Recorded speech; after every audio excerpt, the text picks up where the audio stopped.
Hi everyone. ఈరోజు mobile నుంచి సిస్టమ్కి ఇంటర్నెట్ ఎలా కనెక్ట్ చేయాలో చెప్తాను. ఫస్ట్ మనకు దీనికి కావాల్సింది మొబైల్ అంటే 4G 3G సిమ్ ఉంటే పర్లేదు, ఒక USB కేబుల్. స్మార్ట్ ఫోన్ ఉంటే బెటర్ ఆండ్రాయిడ్లో. ఫస్ట్ మనము దీంట్లో పీసీలో నెట్ వస్తుందో చెక్ చేద్దాము. చూడండి, ఇప్పుడు గూగుల్ ఓపెన్ చేస్తాను. చూడండి, there is no internet connection చూపిస్తుంది. ఇప్పుడు ఎలా కనెక్ట్ చేయాలో చూపిస్తాను. ఫస్ట్ USBని కనెక్ట్ చేద్దాము, తర్వాత మొబైల్ని కనెక్ట్ చేద్దాము. మొబైల్కి ఇచ్చి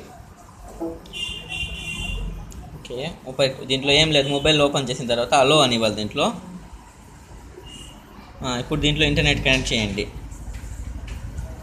ఆల్రెడీ కనెక్ట్లో ఉంది కాబట్టి ఇంకోసారి కనెక్ట్ చేసినాము. ఇప్పుడు సెట్టింగ్స్లో వెళ్ళండి.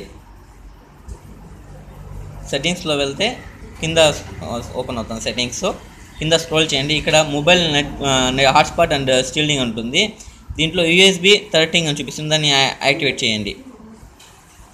ఓకే, ఇది యాక్టివేట్ అయిపోయింది. అంతే, ఇది బ్యాక్ వచ్చేయండి. దీన్ని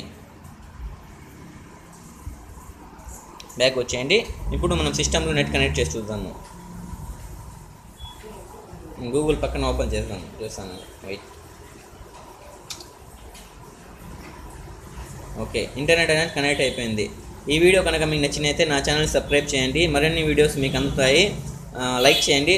ఎనీ డౌట్స్ ఉంటే కామెంట్ చేయండి కింద. Thank you.